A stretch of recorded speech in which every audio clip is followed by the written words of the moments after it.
सदातिन्नो सदाति तदानीं नासिद्रजो नो व्योमा परो यत् किमावरीवः कुह कस्य शर्मन्नम्बः किमासीद्गहनं गभीरम् विश्वाचा आधी सत्य नव्हते असत्य ही नव्हते अंतराळ ही नव्हते आकाश ही नव्हते लपले काय होते कोणी काय दडवले होते त्यावेळी तर अटळ जल ही तरी कुठे होते.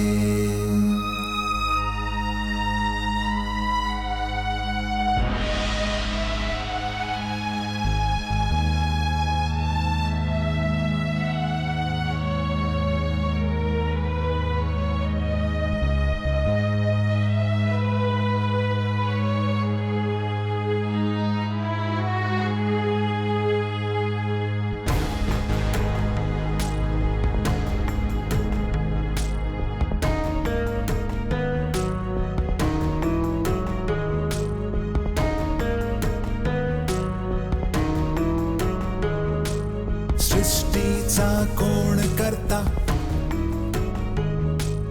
करता आहे की अकर्ता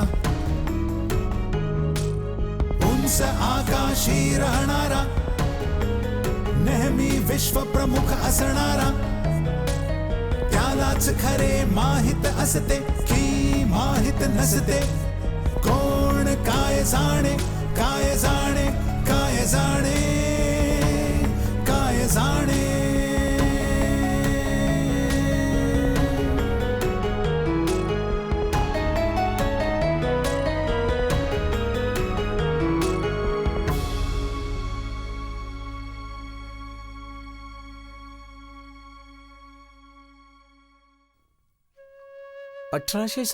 च्या विद्रोहाच्या पटकन मग इंग्रजांनी पण मुसलमानांना खूपच दाबून ठेवलं.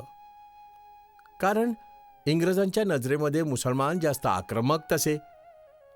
बरं, हिंदुस्थानवर सर्वस्वी राज्य केल्याच्या आठवणी पण त्यांच्यामध्ये ताज्या होत्या. याच्याशिवाय मुसलमान नवीन अभ्यास आणि सरकारी नोकऱ्यांपासून कचरत असत, ज्याने इंग्रजांचा संशय अजूनही वाढला. पण याच्या बदल्यात मात्र हिंदूंनी अगदी सहजच नवीन अभ्यास, इंग्रजीचा, शिवाय सरकारी नोकऱ्यांचा सुद्धा स्वीकार केला आणि जास्त नम्रपणे वागायचे. यासाठीच 1857 पर्यंत मुसलमानांमध्ये इंग्रजी जाणणारा मध्यम वर्ग नाहीच्या बरोबर होता आणि मुस्लिम समाजाचा तो भाग ज्यामधनं मध्यम वर्ग अर्थात त्यावेळचा मध्यम वर्ग सुधारू शकला, इंग्रजांचा सक्त तिरस्कार पण करायचा, शिवाय प्राचीनत्व प्रेमी पण होता. खूपच विरोध झाल्यावर आणि वादविवादानंतर मग सर सय्यद अहमद खाननी मुसलमानांना सुद्धा इंग्रजी अभ्यासाकडे पण वळवलेच एकदाचे. विचार त्यांचा असा की या नवीन अभ्यासक्रमाच्या कारणानेच मुसलमान जुने विचार सोडतील. पण सय्यद साहेब, सय्यद साहेब, काय झालं भाई? सर्व काही ठीक आहे? हुजूर, कलेक्टर साहेब, बाई साहेब आणि सर्व इंग्रज धोक्यामध्ये आहेत. मुरादाबादचे नवाब मेहमूद खान स्वतःची फौज आणि तोफखान्यासकट येत आहेत. असं? ठीक आहे, तू हो पुढे, मी येतोच.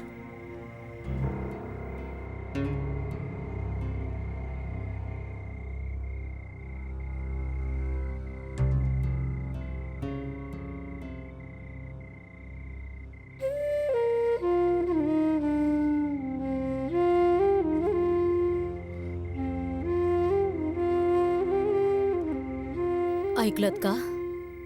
तुम्ही एकटेच जाणार? नाही, काही प्रामाणिक शिपाई माझ्या सोबत येत आहेत. रजब अली आणि काही साथीदारांना मी तुमच्याजवळ सोडून चाललोय. जर मी मारला गेलो तर ह्या 2 मुलांना घेऊन एखाद्या सुरक्षित ठिकाणी जातो. अच्छा, अल्लाह हाफिज.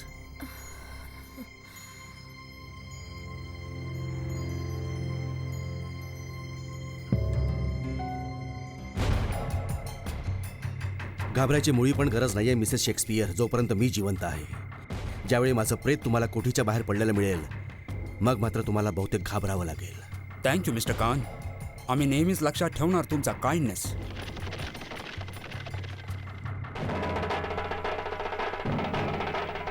प्लीज तुम्ही बाहेर नका जाऊ. घाबरू नका मिसेस शेक्सपियर, मी नवाब मेहमूदला ओळखतो.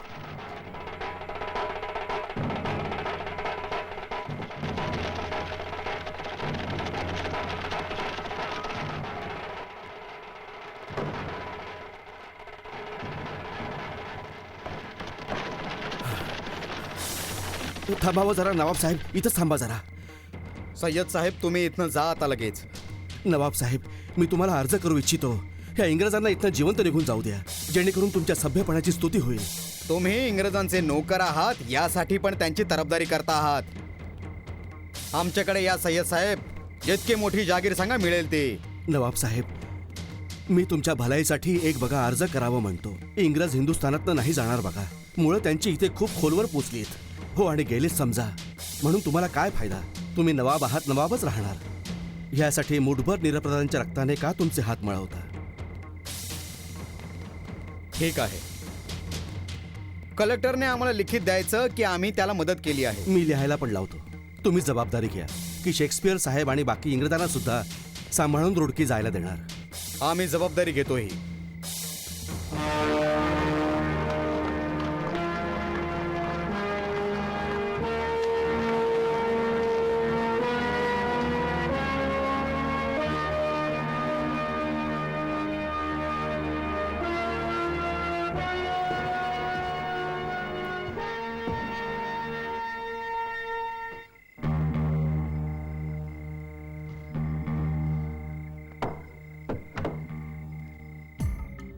काय झालं?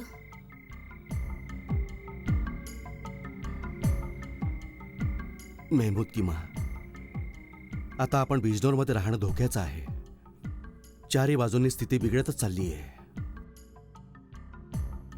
यावेळी बघा, नवाबने माझं म्हणणं मानलंय, तरी सुद्धा बदलायला वेळ नाही लागणार त्याला. जर आपण कसंही करून मेरठला पोहोचलो, मग बघा तिथनं दिल्लीला जाणं खूप कठीण नाही होणार. माहित नाही मामू आणि अम्मी कशा स्थितीमध्ये असतील. मी ऐकलंय मोहल्लेच्या मोहल्ले जळून खाक होऊन गेलेत.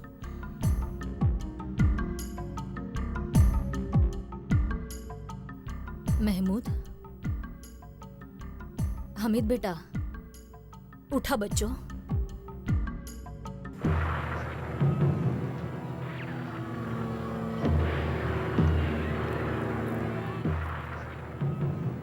जेबून बघ, आता हा मेला. घोड्याचा चणा पण नरड्यात नाही उतरत. अग जरा एक थेंब पाणी मिळालं असतं तर.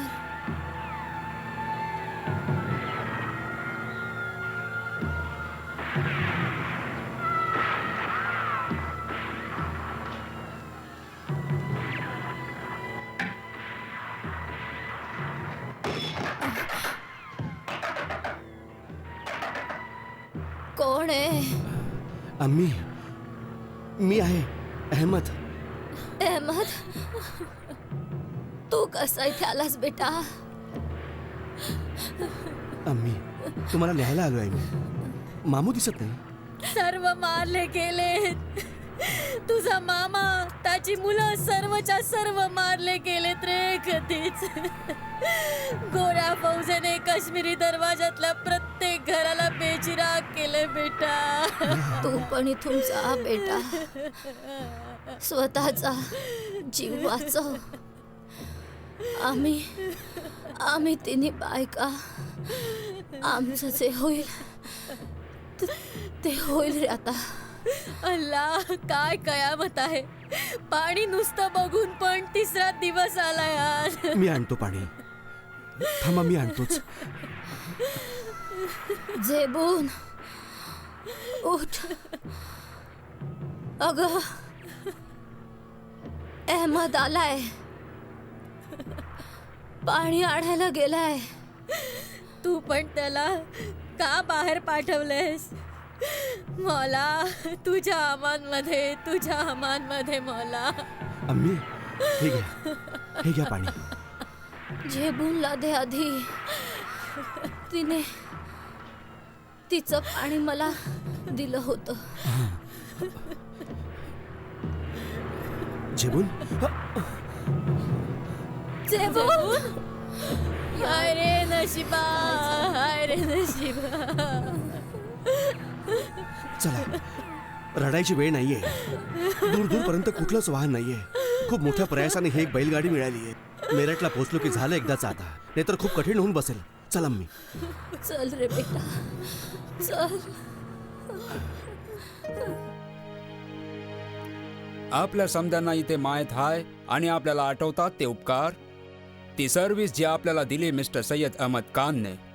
खूप मोठी शांती ठेवून बिजनोरमध्ये आपले जीव वाचवले त्यांनी. आपल्याला त्यांची ती पण सर्व्हिस लक्षात हाय पुरी. जीवाला जरा पण धोका होऊ न देता कुठल्याच ब्रिटिश ऑफिसर्सच्या, सिव्हिलियन्सच्या आणि त्याच्या फॅमिलीजच्या.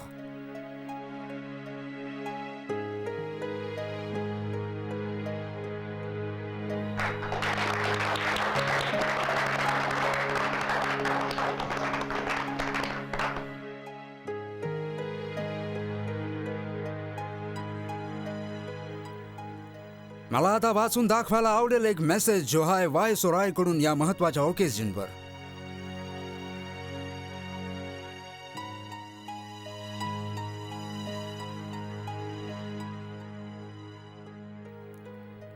आली जनाब, सय्यद अहमद खान साहेब बहादूरनं त्यांच्या सेवेच्या बदल्यामध्ये सरकारी इंग्लिशातर्फे त्यांना कॅशमध्ये 81,000 रुपये आणि 2 पिढ्यांसाठी 200 रुपये दरमाही पेन्शन मिळत जाणार. ह्याच्याशिवाय कलेक्टर साहेब बहादुरांच्या शिफारशीमुळे सय्यद अहमद खान साहेबांना तालुका जहानबाद आणि चांदपूर जिल्हा बिजानोरची जागीर जी विद्रोहींकडून जप्त केली गेली आहे आणि ज्यांची किंमत 1,00,000 रुपयांपेक्षा जास्त आहे, ही त्यांना बहाल केली जाते.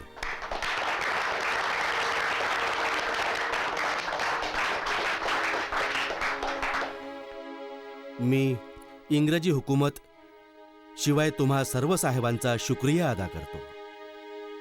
खरं तर मी एक खूपच साधारण असा हा माणूस. माझ्या जरुरींसाठी 200 रुपये महिना पेन्शन शिवाय माझा पगारच खूप आहे. मी जागीर घेऊन काय करणार हुजूर? मिस्टर खान, ब्रिटिश गव्हर्नमेंट तुमच्यावर लय खुश आहे आणि त्यासाठी तुम्हाला इनाम दिला जात आहे. साहेब बहादूर, ह्या डोळ्यांनी जे म्हणून पाहिलं आहे, हो त्यानंतर मात्र हिंदुस्थानमध्ये राहावं असं मला वाटत पण नाहीये. बघा, ही जागीर मला नाही पाहिजे.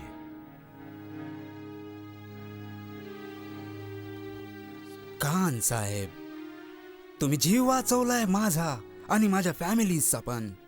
तुम्ही आहात भावासारखे मला. बोला आता मला, तू का नाही एक्सेप्ट करत जागीर? हुजूर, एका भावाच्या रक्ताने दुसऱ्या भावाची पण तहान भागवावी असं कसं होऊ शकणार? पण जी जमीन तुम्हाला दिली जात हाय ती एका विद्रोहीची हाय. सरकारच्या सानिध्यात बाकी पण अशाच लोकांची गरज आहे जे तुर्तास किंवा नंतर तरी सरकारचा मुकाबला करतील. काही शिपायांचं हुकूम मोडणं किंवा रयतेचं आपसातलं भांडण विद्रोह म्हणायचा कसा काय याला? तर तुमच्या ओपिनियन मध्ये ब्रिटिशचा गैरसमज झालाय विद्रोहाबाबतीत? अगदी खरं हुजूर. शिपायांचं हुकूम मोडणं ह्याला विद्रोह म्हणता नाही येणार. म्हणून मग त्याची सजा गरीब रयतेला देणं म्हणजे जुलूम आहे. बघा, तुम्ही सांगता ते पोचलं जर इंग्लंडला, त्याचा फायदा होईल पुऱ्या इंडियन्सना, एस्पेशली मुस्लिम्सना, म्हणजे ज्यांना भरती केलं जात नाही आर्मीमध्ये पण. मी माझं म्हणणं लंडनपर्यंत पोहोचवण्याचा प्रयत्न करणार मनापासून. म्हणजे हीच आहे पुस्तिका ती जिच्या बाबतीमध्ये शेक्सपियर साहेब म्हणत होते? खरं आहे शंकर साहेब. मी या पुस्तकाचं नाव ठेवलंय असबाबे बगावते हिंद. इतक्या लगेच तुम्ही लिहिलं पण हे आणि छापून पण घेतलं? शंकरदास, जेव्हा गोष्ट एखादी नजरेच्या समोरनं धावत जाते, मग ती आपल्या लेखणीतनं कागदावर उतरायला किती वेळ लागणार? सय्यद साहेब, तुमच्या विचारांमध्ये ह्या विद्रोहाचं मूळ कारण पण काय आहे? 5 महत्वाच्या बाबी आहेत ज्यांच्यामुळे हा विद्रोह पसरला. पहिली, रयतेमध्ये गैरसमज बघा. आपण सर्वांनी इंग्रजी सरकारचे उद्देश चुकीचे समजून घेतलेत. दुसरी, ब्रिटिश लोकांनी पण अशा काही पद्धती आणि रीतींचा वापर केला ज्यांचा हिंदुस्थानी पद्धतींशी मेळ नाही जराही. तिसरी, ब्रिटिशांना आपली खरी स्थिती शिवाय आपल्यावरच्या संकटाची जराही जाणीव नव्हती. चौथी, हिंदू आणि मुसलमानांच्या बाबतीमध्ये ब्रिटिशांनी निरनिराळ्या पॉलिसीज तयार केल्यात. पाचवी, फौजेमध्ये वाईट बंदोबस्तपण. शिवाय सर्वात अहम बाब ही की लेजिस्लेटिव्ह काउन्सिलमध्ये आपल्याला सामावून न घेणं. ह्या 5 महत्वाच्या बाबी आहेत ज्यांच्यामुळे विद्रोह पसरला. लाखो लोक मारले गेलेत, करोडो बेघरपण होऊन गेले. बरं, हिंदुस्थानींवर विद्रोही व्हायचा कलंक नेहमीसाठीच लागला. मग ह्या पुस्तिका तुम्ही वाटणार काय? हुकूमतला पाठवीन ह्या पुस्तिका. लंडनच्या पार्लमेंटच्या प्रत्येक मेंबरला पण एक कॉपी पाठवून देईन. सय्यद साहेब, माझं मानाल तर ह्या पुस्तकात तुम्ही जाळून टाका. हो, कारण ह्या वाचल्यावर मग तुम्हाला पण विद्रोही समजलं जाईल.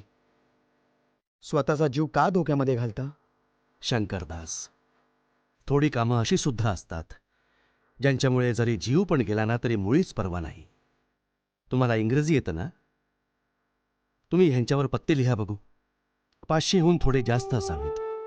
मी तोपर्यंत खुदाजवळ दुआ मागतो पुरी माझी मेहनत कबूल करण्यासाठी.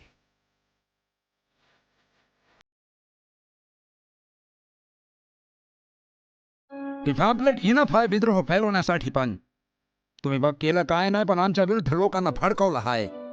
तुम्हाला असं सांगायचं आहे ना की इंडियन्सने अजिबात रिवोल्ट नाही केला स्वतःहूनच, आणि ब्रिटिशच जबाबदार आहे विद्रोहासाठी. तुम्हाला पनिश केला पाहिजे असलं लिहिलंय त्या मटेरियल. हुजूर, अहो रागामध्ये सरळ बाब पण उलटी समजली जाते. ही पुस्तिका तुमच्याशिवाय मी हिंदुस्थानमधल्या एका इंग्रजाला पण नाही पाठवली. जर मला विद्रोह फैलावायचा असता मग मी हे प्रथम हिंदुस्थानींमध्ये वाटलं असतं. मी वाचली आहे ती पॅम्पलेट आणि मला त्यात काय बी रॉंग नाही वाटला. त्यामध्ये जे मिस्टर खानने लिहिलंय ते खरं आहे. मी सहमत नाही मिस्टर बेडनशी. तुम्हाला काय वाटतं लॉर्ड कॅनिंग?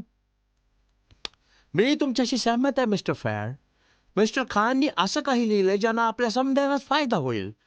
मी असं ऐकलंय तुम्ही एक सायंटिफिक सोसायटी सुरू केली आहे. खरं आहे हुजूर. हिंदुस्थानमध्ये नव्या अभ्यासक्रमांचा प्रकाश तोपर्यंत पसरणार नाही जोपर्यंत सायन्सच्या पुस्तकांचा अनुवाद देशी भाषांमध्ये नाही होत. मुसलमान इंग्रजी अभ्यास म्हणजे गुन्हा समजतात. शिवाय हिंदू तो फक्त नोकरी मिळवण्याचा एक रस्ता. आम्हाला प्रगतीसाठी आता इंग्रजी भाषा आत्मसात करावीच लागेल. येस, तुमचं खरं आहे मिस्टर खान.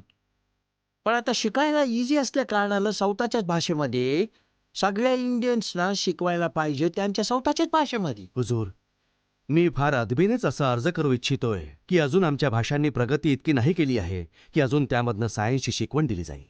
सरकारची पॉलिसी चांगली नाहीये. ही बाब मी हुजुरांसमोर आता सांगतोय, हो, आणि लोकांसमोर पण सांगू शकतो.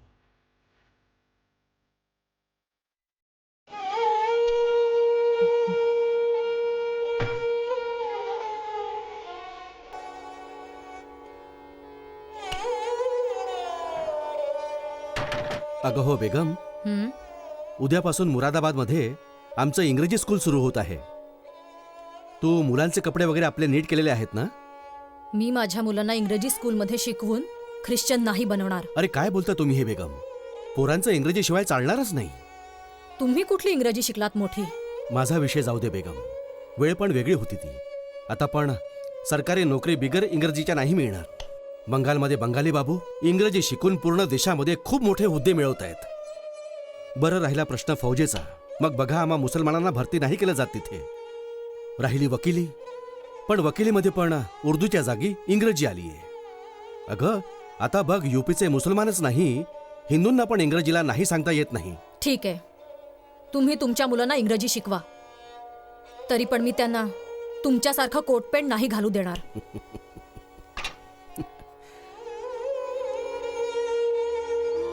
शिक्षणाचा उद्देश आहे माणसाच्या व्यक्तिमत्वाला आणि बुद्धीला मोठ्या प्रमाणात प्रकाश मिळतो. माणसाला स्थिती समजावी, वाईट आणि चांगलं ह्यामध्ये फरक करण्याचं पण सामर्थ्य त्याला मिळावं. शिवाय निसर्गाच्या चमत्कारांचं कौतुक करायची कुवत त्याच्यामध्ये निर्माण व्हावी. माणसाची मनस्थिती व्यवस्थित असावी. शिवाय त्याला आपलं काम नीट ढंगाने पूर्ण करता यावं. आणि हुकुमतीचा विचार आहे की हिंदुस्थानींनी म्हणे अशा अभ्यासाची मुळी पण गरज नाहीये. आपल्याला म्हणे फक्त तितकीच विद्या द्यायची गरज आहे जितकी की रोजीरोटी कमवण्यासाठी जरुरी आहे. ब्रिटिशांच्या हिशोबाने आपल्याला तमाम विद्या घ्यायची मुळी पण गरज नाहीये. फक्त 2 विषय खूप आहेत, भूगोल हो आणि हिशोब. दुसरा अहम विषय भाषेचा आहे. ज्या भाषांमधून हिंदुस्थानींना शिकवण दिली जात आहे, काय अहो त्या भाषेचं इतकं सामर्थ्य आहे की भाषेमध्ये त्या सगळी विद्या देता येणार आहे. हे खरं आहे की युरोपवाल्यांनी हो आणि अरबी लोकांनी आपल्या आपल्या भाषांमध्ये शिकवण दिली, सगळी शिकवण पण दिली. तरी काय आपल्या भाषा सर्व त्या भाषांचा मुकाबला करू शकणार काय? माझा साफ सल्ला आहे की देशी भाषांमध्ये शिकवण देण्याची आपली पॉलिसी हुकुमतीनं संपवायची आता. मग फक्त इंग्रजी मदरसे आणि स्कूल कायम करायचीत.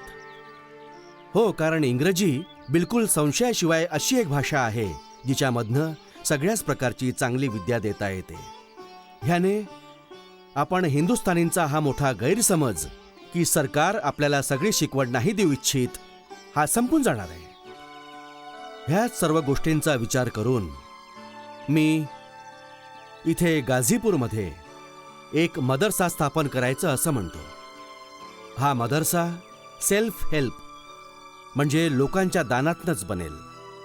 याचे पॅटर्न असतील राजा हरदेव नारायण सिंग, माझे दोस्त.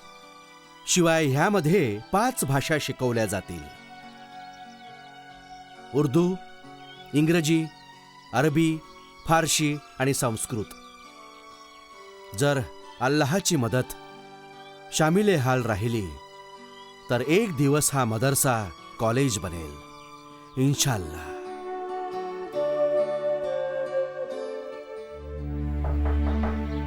हुजूर, छापखान्यातनं माणूस आलाय, सोबत पेपरच्या कॉप्या आणल्या आहेत. अच्छा, आण भाई आण. ठीक आहे. समीउल्ला साहेब, ह्या तेहजीब उल अखलाकच्या 2 कॉपीज आहेत. वेळ मिळाला तर जरा नजर टाका. हा पेपर सुरू केलाय परत, हे चांगलं नाही केलंय सय्यद साहेब. मागच्या वेळेस पण ह्याच्यामुळेच हंगामा झाला होता. हंगामा पण आमच्या विचारांमुळे होता तेव्हा. एकच आहे ते, तुम्ही असं पण लिहिता का हो जे लोकांना समजत पण नाहीये? जर खरं लोकांना समजत पण नाही म्हणून काय खरं बोलणं सोडून द्यायचं? असं खरं ज्याच्यामुळे पण दंगलीची शक्यता असावी, बोलणं पण टाकलं पाहिजे. अरे भाई समीउल्ला, मी काय तसं सांगतोय? मी इतकंच सांगतोय की जगात कधीच प्रगती जुन्या श्रद्धांमुळे नाही होऊ शकत, जुन्या विचारांना पकडून राहिल्याने नाही होऊ शकत. सायन्सच्या रस्त्याने होऊ शकते. मग काय मी खोटं बोलतोय? शिवाय जर मी असं सांगतोय की इंग्रजांची तमाम प्रगती सायन्सच्या मुळेच होत गेली आहे, चूक काय यात? असं आहे, सायन्स आणि आपला धर्म वेगळा असणंच योग्य पण आहे. उलेमा सांगतात की सायन्स कुराणाच्या विरुद्ध आहे. खरं नाहीये हे सांगणं. सायन्स नेचरचा सिद्धांत पण आहे. नेचर अर्थात निसर्ग अल्लाहनेच निर्माण केलेला आहे. शिवाय कुराण अल्लाहचं वचन पण आहे. कुराण आणि सायन्स मग एक दुसऱ्याच्या विरुद्ध होऊ शकत नाही. लोक सांगतात की तुम्ही हे सर्व अशासाठी सांगत आहात कारण तुम्ही इंग्रजांचे समर्थक आहात.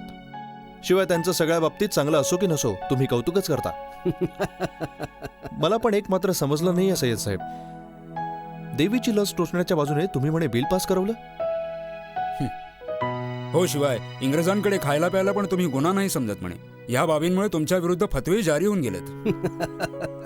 तुम्ही 50 आरोप लावा माझ्यावर, मी नाही बदलणार. मी खरंच सांगतो सय्यद साहेब, अर्ध्यापेक्षा जास्त लोकांना तुमचं म्हणणं समजत पण नाहीये. भाई मी पण खूपच साध्या सरळ भाषेमध्ये बोलत असतो नेहमी. तुमचा पण उद्देश समजत नाहीये त्यांना.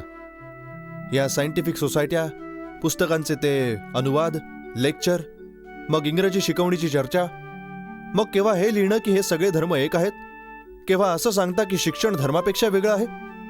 मला सांगा, ऐकणारा काय समजणार? तुमची इच्छा काय आहे? भाई मी असं इच्छितोय की हिंदुस्थानींकडनं जे काही हिसकावलं गेलंय ते सर्व परत मिळावं त्यांना. बरं, हे काम शिक्षणाशिवाय नामुमकिन आहे. उच्च शिक्षण इथे सर्वसाधारण शिक्षण बनावं हे मी इच्छितोय.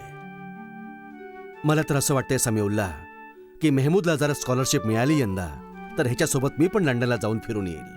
पण तिथे जाण्याची काय गरज आहे? गोरे बघा सगळ्याच शहरांमध्ये दिसतात. भाई समीउल्ला, मी गोरे बघायला नाही चाललोय तिथे. मी प्रगती त्यांची बघायला चाललोय.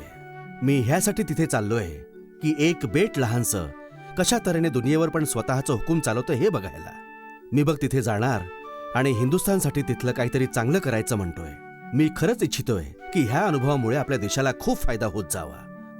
मी बघून स्कूल कॉलेज तिथले आपल्याकडे नव्या अभ्यासक्रमांचं तंत्र कायम करायचं म्हणतोय. तुम्ही समजलात आता सर्व. या चला, बिस्मिल्ला करा. बिस्मिल्ला. सर सय्यद त्यांच्या बऱ्याचशा समकालीनांप्रमाणेच इंग्रजांचं फार कौतुक करत असत आणि त्यांच्या युरोपच्या प्रवासामुळे त्यांच्यावर आणखीनच जास्त परिणाम होत गेला. 19व्या शतकातील पश्चिमी युरोपने सुसंस्कृतपणाचा कळस गाठला होता. यासाठी ती फार मोठी आश्चर्याची गोष्ट नव्हतीच की जे कोणी हिंदुस्थानी तिथे गेले ते तिथल्या विस्मयकारी सुधारणेमुळे चकित होऊनच राहिले. 1869 मध्ये इंग्लिश स्थानातून पाठवलेल्या पत्रात सय्यद लिहितात, जे काही मी इथे पाहिलं आहे ते हिंदुस्थानातील कुठल्याच माणसाच्या स्वप्नात देखील कधी येऊ शकत नाही. माणसामध्ये जी म्हणून वैशिष्ट्य आढळली जाऊ शकतात, आत्मिक किंवा जगरहाटीतली, ती सर्व अल्लाह तालाने युरोपला प्रदान केली आहेत. आणि विशेष म्हणजे इंग्लिश स्थानाला या वैशिष्ट्याने गौरविलं आहे. कदाचित हे सगळं सर सय्यदांनी तिखट मीठ लावून यासाठी सांगितलं असावं, ज्यामुळं त्यांना त्यांच्या समाजाला आळस झटकून पुढे जायची प्रेरणा देता यावी. हे पाऊल पश्चिमी शिक्षणाच्या दिशेनेच पडू शकत होतं. सर सय्यदांच्या जोरदार आणि अत्यंत प्रभावी व्यक्तिमत्वाने मुसलमानांना हे लक्ष्य साधण्यामध्ये खूपच मदत केली आणि अलीगडमध्ये युनिव्हर्सिटीची स्थापना करणं त्यांच्या आकांक्षा आणि स्वप्नांचं एक प्रतीक बनलं. माझा बघा विचार आहे की तुम्ही ही युनिव्हर्सिटी बनवण्याचा नाद सोडा तसे साहेब. यासाठी की सरकार ग्रँट इन एड नाही देणार. कारण म्हणजे की युनिव्हर्सिटीसाठी तुम्हाला 10 लाख रुपये जमा करायचे आहेत. हो, आणि ते पण त्या लोकांकडून जे बिचारे 10,000 पण नाही देऊ शकत. पैशांची व्यवस्था तर अल्लाह करणार. आणि तुम्ही मला हे सांगा बघू साहेब की आपला पण उद्देश काय आहे. आपला उद्देश काय फक्त पुस्तकी शिक्षण द्यायचं आहे? बिलकुल नाही. मला एका वेगळ्याच प्रकारच्या युनिव्हर्सिटीची निर्मिती करायची आहे. माझी इच्छा आहे की केम्ब्रिज युनिव्हर्सिटीप्रमाणे आपल्या मुलांना पण आपण पुढे फेलोशिप द्यायची. जोपर्यंत मुसलमानी मुलांकरता उच्च शिक्षणाची व्यवस्था नाही होत, मुसलमानांमध्ये इच्छा निर्माण पण नाही होणार. मी खरंच इच्छितो की जो आपला विद्यार्थी डिग्री हस्तगत करेल, मग त्याला त्या विषयामध्ये जो म्हणजे त्याला मनापासून आवडत असतो, आपण पुढे फेलोशिप द्यायची. नाही, तुमचा विचार खूपच महान आहे सय्यद साहेब. तरी अशी युनिव्हर्सिटी ह्या लोकांच्या भरोश्यावर चालवणं खायचं काम नाहीये. युनिव्हर्सिटीची इच्छा जरी असली तरी फायदा काय आहे? ना लोकांची ऐपत होईल ना ते देतील, ना 10 लाख रुपये जमा होतील, ना युनिव्हर्सिटी बनेल. अरे नायत रसूल, तुम्ही इतक्या लवकर मात्र निराश होऊ नका जरा. ही बघा, निराशा बिलकुल नाहीये सय्यद साहेब. सत्य आहे. मी स्वतःच म्हणतोय की शिकावं आपल्या मुलांनी पण. तरी मी मुलांना इंग्रज बनवण्याच्या विरुद्ध आहे. तुमचं बोलणं पण तसंच आहे जे आपल्या दुश्मनांचं असतं. आपण स्वतःच दुश्मनांना पण संधी दिल्याने ते बघा असं लोकांना संशय आहे की तुम्ही तुमची वैयक्तिक मतं विद्यार्थ्यांवर थोपाल, ज्याने होईल काहीतरी वेगळंच. ठीक आहे, माझा आपल्या विद्यार्थ्यांशी मुळीच संबंध नाही राहणार. मी फक्त इमारत बनवून देईन, जरुरी सामान मिळवून देईन सर्व. हो, आणि ही युनिव्हर्सिटीची स्कीम पूर्ण करून देईन. हे बघा, पण सध्या आपल्याला लोकांची तोंड बंद करण्यासाठी नमुना दाखवायला म्हणून एक मदरसा उघडायची गरज आहे. अशाने लोकांना कमीत कमी हे तरी माहीत होऊ दे की अखेर आमची इच्छा काय आहे. प्रगती करत त्याचं कॉलेज पण बनेल ना. ठीक आहे, पण मग मी त्याला मदरसा किंवा कॉलेज नाही बोलणार, दारुल उलूम बोलणार, युनिव्हर्सिटी. अहो, पण मग बघता येईल ते. प्रथम हे तरी हो. ठीक आहे, जर हवा पंखांमध्ये नसेल आसमंतांसाठी, बस मग तितकंच उडा, पंखांची ताकद जितकी. सुभानअल्लाह. बघा, सुभानअल्लाह सोडा आणि वर्गणी जमा करण्याविषयी विचार करा. मी ह्यासाठी म्हणेन आपण पेपरमध्ये जाहिराती पटापट द्यायच्या, जलसे करायचे सगळ्यांनी हो आणि पत्रकं वाटायची.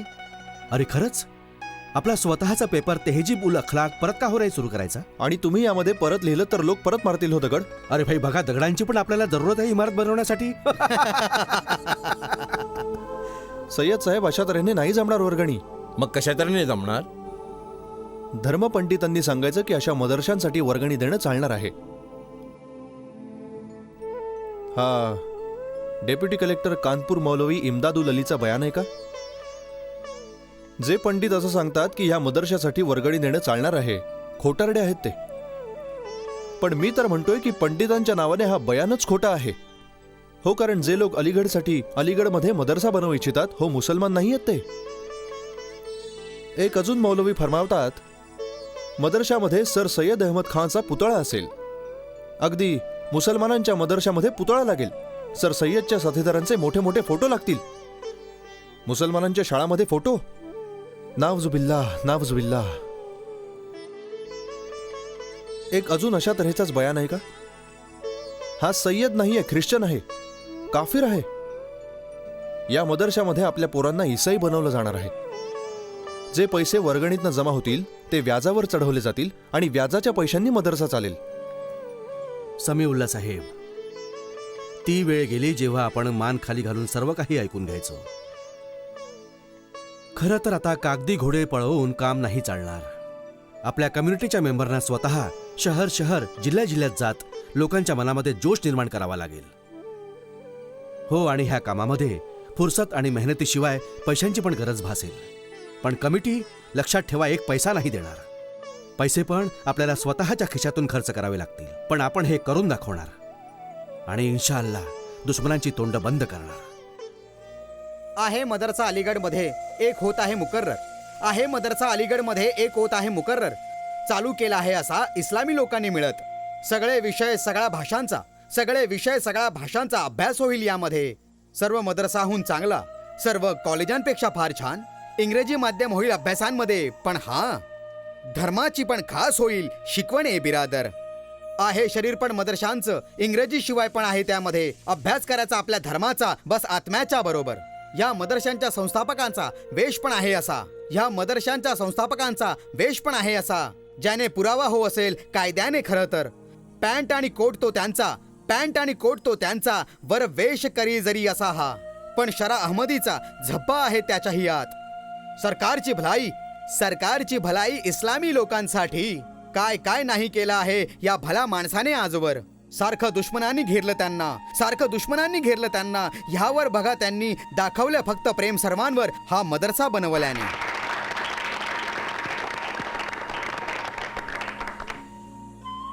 हा मदरसा काही शेवट नाही तर आरंभ आहे.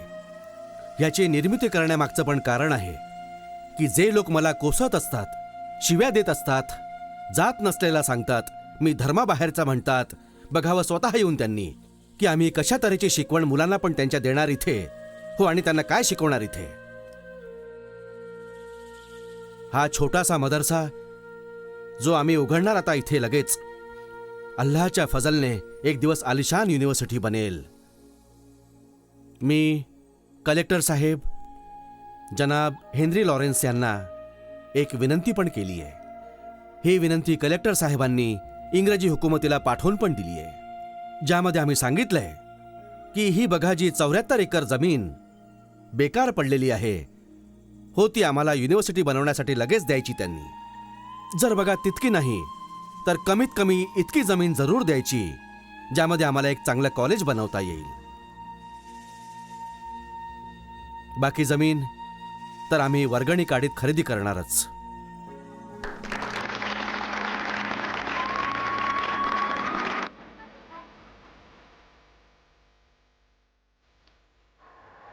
शुक्रिया भाई, आदाब. अरे भाई ऐका जरा, मदरशासाठी थोडे. नाही, मला माझ्या पोरांना इंग्रज नाही बनवायचंय.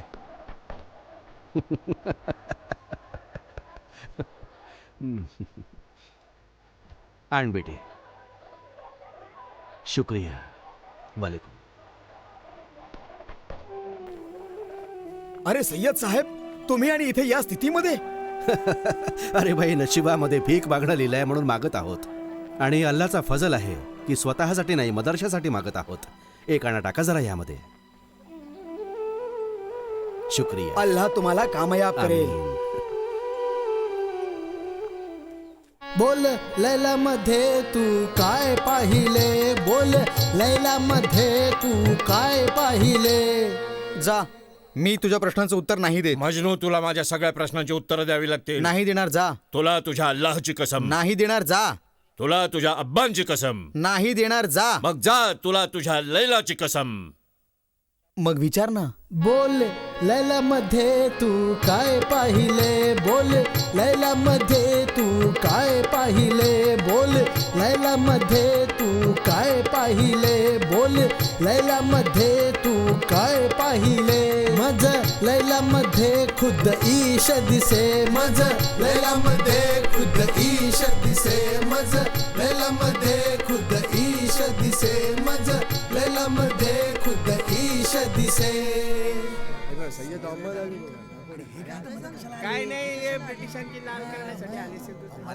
मी इथे स्टेजवर दिसताच कोण लोक खुश नाहीत. बस तेच लोक ज्यांच्या काळजांमध्ये आपल्यांसाठी प्रेम नाहीये, ज्यांच्या काळजांमध्ये खोटी शेखी भरलीये. अरे श्रीमंतांनो, पैसेवाल्यांनो, तुम्ही असं नका समजू की तुम्ही स्वतःच्या मुलांसाठी सर्वच काही विकत घेतलेलं आहे. तुमच्या पूर्वी पण बऱ्याचशा लोकांना असं वाटलं होतं, आणि आज बघा त्यांच्या मुलांची काय स्थिती आहे. अशी स्थिती आहे की आपण आज त्यांच्यासाठी स्टेजवर उभे आहोत इथे. तुम्ही मला काफीर समजत आहात, विश्वासघातकी समजत आहात. समजा आता जर कोणी काफीर स्वतःच्या हातांनी तुमच्यासाठी मस्जिद बनवत आहे, मग काय तुम्ही पण त्या मस्जिदीला पाडता का? म्हणून ह्या काफीरला ही मस्जिद, हे मदरसे बनवायला द्या. जरा माझ्या मेहनतीवर दया पण करा आता.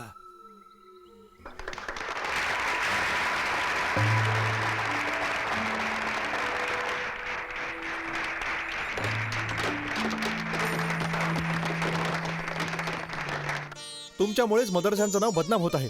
आपल्या नावावर चिखल उडवतात लोक. मग पूर्वी कुठली शाबासकी दिली जायची आपल्याला? तुम्ही जाणता मौलवी अलीबक्ष खां उलेमाए मक्के शरीफ कडून तुमच्या विरुद्ध फतवे घेऊन आले. चला, आमच्यामुळे बघा त्यांना हाजी बनायची सुसंधी तर मिळाली आहे.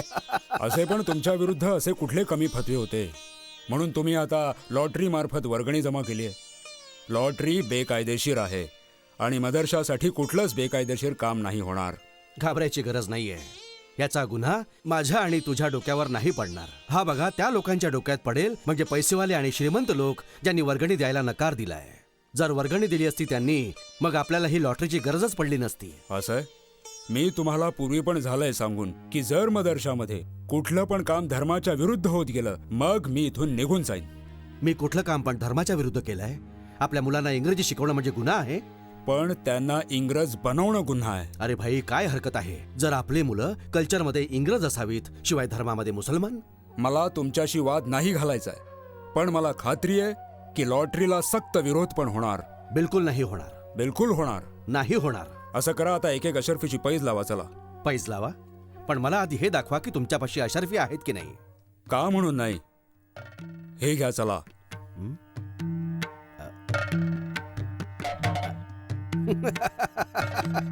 आता बघा, मी तुम्हाला गुन्हेगार होण्यापासून वाचवलं. हो, कारण पैज लावणं लॉटरीपेक्षा मोठा गुन्हा आहे. बरं, आता काढा एक अजून अशर्फी.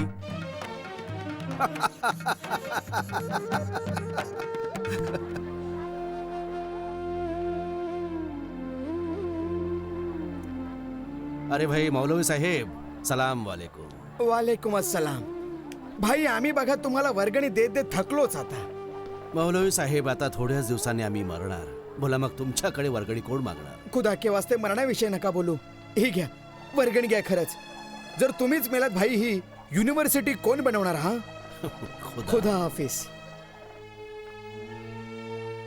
हे कॉलेज आज ज्याचा पायाभरणीचा दगड ठेवला गेला आहे, एका फार मोठ्या काळापासून माझ्या जीवनाचा फार महत्वाचा उद्देश राहिला आहे. आपल्यावरची सगळी संकट आणि आपल्या प्रगतीचा एकच मार्ग आहे, एकच उपाय आहे, शिक्षण. एक असं शिक्षण जे खऱ्या अर्थानं शिक्षण बनावं, जो माझ्या जीवनाचा उद्देश राहिला आहे. हे खरं आहे की हे मोहम्मडन अँग्लो ओरिएंटल कॉलेज एका हद्दीपर्यंत माझ्या स्वतःच्या प्रयत्नांचा परिणाम आहे. पण मी एकट्यानं काय केलं असतं? जर माझे हात नसते माझे साथी जर नसते तर कदाचित या स्वप्नांच्या वस्तुस्थितीमध्ये परिवर्तन करणं माझ्यासाठी अशक्य बनलं असतं. मला खात्री आहे की ह्या कॉलेजच्या यशाचं श्रेय माझ्यापेक्षा कितीतरी जास्त माझ्या साथीदारांच्या वाट्याला जातं.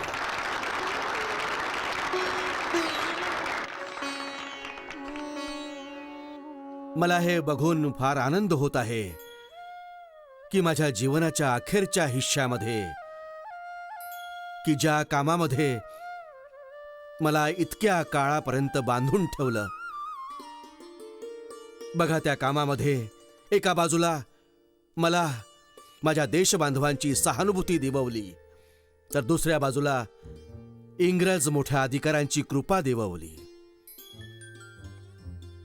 थोड्याशा काळानंतर मी तुम्हा लोकांच्या मधोमध नाही राहणार यापुढे. तरीही जर अल्लाहची इच्छा असेल तर हे कॉलेज प्रगती करत राहील. हो, आणि माझ्या देशबांधवांना पूर्ण शिक्षणाच्या दौलतीने मालामाल करत राहणार. शुक्रिया.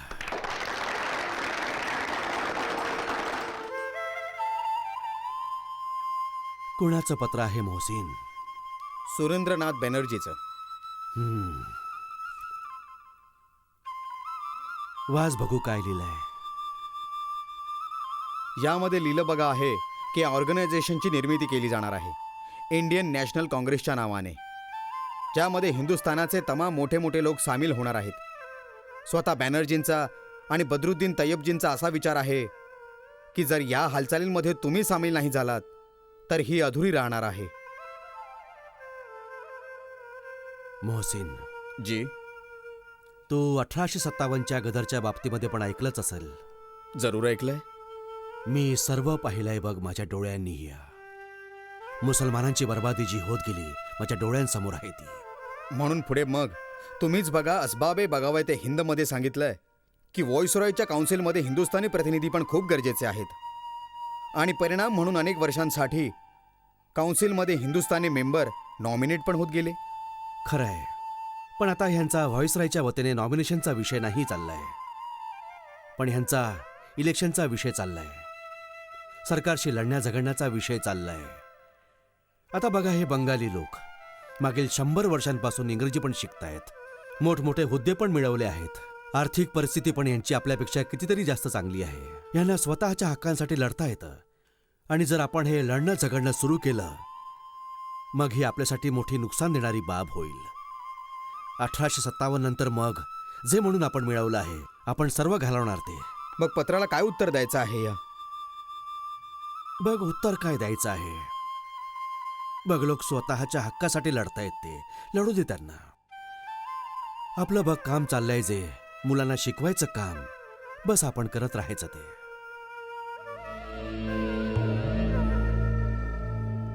हे कॉलेज एका फार मोठ्या काळापासून माझ्या जीवनाचा फार महत्वाचा उद्देश राहिला आहे. हे खरं आहे की हे मोहम्मडन अँग्लो ओरिएंटल कॉलेज एका हद्दीपर्यंत माझ्या स्वतःच्या प्रयत्नांचा परिणाम आहे. पण मी एकट्यानं काय केलं असतं जर माझे हात नसते, माझे साथी जर नसते, तर कदाचित या स्वप्नांच्या वस्तुस्थितीमध्ये परिवर्तन करणं माझ्यासाठी अशक्य बनलं असतं. पश्चिमी शिकवणीवरच पूर्ण जोर देण्याचा सर सय्यदांचा फैसला बिलकुल खरा ठरला हो. त्याशिवाय मुसलमान नव्या राष्ट्रीय आंदोलनामध्ये स्वतःची योग्य पण जागा नसते घेऊ शकले, म्हणून नेहमी हिंदूंचे हुजरे पण बनले असते हो. कारण हिंदूंची आर्थिक स्थिती आणि शिक्षण मुसलमानांपेक्षा जास्त विकसित होती.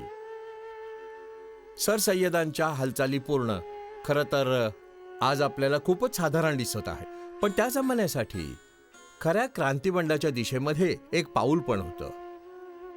पण तसे म्हणजे त्या जमान्याचे मुसलमान आणि हिंदू दोघंही नरमवादी पण होते, शिवाय इंग्रजी शासनावर अवलंबित पण. सर सय्यदांचा नरमवाद म्हणजे त्या जमीनदार वर्गाशी मिळता पण होता, ज्याच्यामध्ये मुठभर खुशाल मुसलमान सामील होते. हिंदूंचा नरमवाद खूपच सावध, पेशेवर किंवा व्यापारी वर्गाचा होता, हो जे उद्योग करणं आणि पुंजीची वृद्धी इच्छित असायचे. हिरण्यगर्भात् समवर्तताग्रे भूतस्य जातः पतिरेक आसीत् सदाधार पृथिवीं द्यामुते मां कस्मै देवाय हविषा विधेम. हिरण्यगर्भ जगा आधी जो होता विद्यमान, तारेनी जीव सृष्टीचा तो स्वामी हो महान. धरती आणि अस्मान ज्याने केले हो धारण, करू अशा कोणत्या उपास दैवाचे आवाहन. ज्या तत्वामुळे तेजोमय हे अंबर, पृथ्वी हिरवीगार आणि स्थापित सुंदर. रविनी स्वर्ग झाले अंतराळी सुस्थिर, करू अशा कोणत्या उपास दैवाचे आवाहन. गर्भात अग्नीच्या कारण निर्माण